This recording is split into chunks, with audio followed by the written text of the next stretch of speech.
The ocean covers more than 70% of our planet. From space, it's a brilliant, uninterrupted sweep of blue.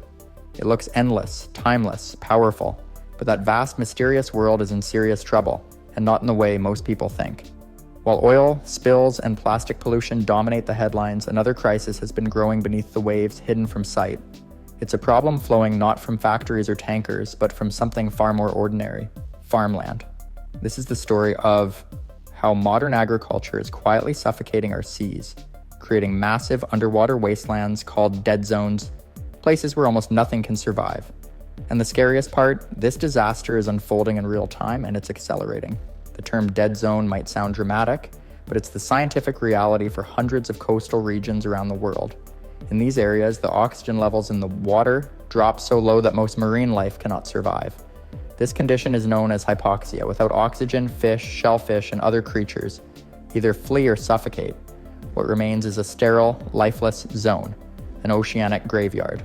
As of today, scientists have identified more than 400 dead zones globally, one of the largest and most studied forms every summer in the Gulf of Mexico. In the summer of 2024, that dead zone reached about 6,705 square miles. The prediction for summer 2025 estimates it will cover around 5,574 square miles. That's an area larger than Connecticut. This isn't just a fluke of nature, it's a direct result of human activity, and the root of it lies far inland.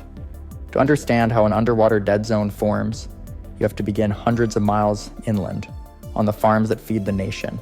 Modern agriculture relies heavily on synthetic fertilizers, especially those rich in nitrogen and phosphorus. These nutrients help grow crops like corn and soybeans, but plants can only absorb a portion of what's applied. The excess doesn't just disappear. When heavy rains fall or snow melts, the leftover nutrients are washed off fields and into nearby streams and rivers. This is agricultural runoff, and it's the single biggest driver of dead zones in coastal waters. In the United States, the Mississippi River Basin collects runoff from over 40% of the country's lower 48 states.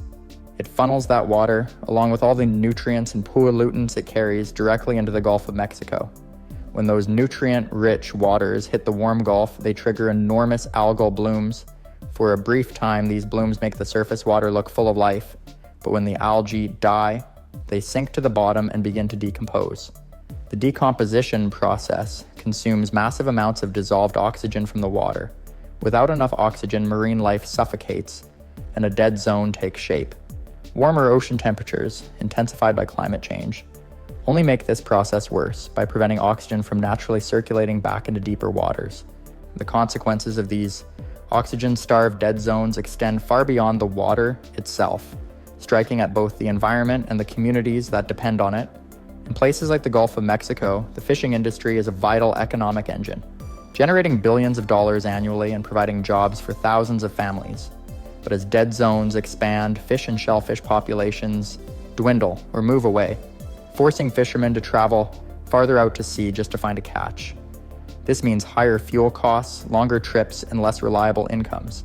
The shrimp industry is especially vulnerable. Hypoxic waters stunt shrimp growth, leading to smaller and fewer harvests, which in turn drives up prices for consumers and reduces profits for fishers. Beyond economics, entire coastal communities feel the strain. Seafood processors, restaurants, and tourism businesses all suffer as the health of marine ecosystems declines. Indigenous peoples, such as the United Huruma Nation in Louisiana, face threats to their traditional ways of life, deeply intertwined with fishing and the ocean's well-being. In sum, these dead zones create a domino effect, destroying not just marine life, but also the human livelihoods and cultures that rely on it. Despite the overwhelming challenges, there is cause for optimism. Solutions to reduce agricultural runoff and shrink dead zones do exist, and many are already being put into practice. Farmers across the country are adopting best management practices, such as planting cover crops during the off-season to hold soil in place and absorb excess nutrients. Buffer zones made up of trees and grasses along waterways act as natural filters, trapping pollutants before they reach rivers and oceans. Advances in technology like precision farming allow nutrients to be applied only where and when crops need them, minimizing waste. Beyond farms, restoring wetlands, nature's own water purifiers, can dramatically improve water quality by absorbing nutrients and sediment before they flow downstream. Policymakers are starting to set goals, including plans to reduce the Gulf of Mexico dead zone to about 1,900 square miles by 2035, though progress remains slow.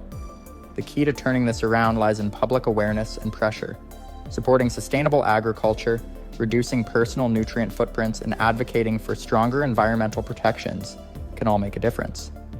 By understanding how our choices on land affect the ocean's health, we can work together to heal these suffocating seas and preserve marine life for generations to come. The connection between our farms and our oceans is clear. Now it's time to act.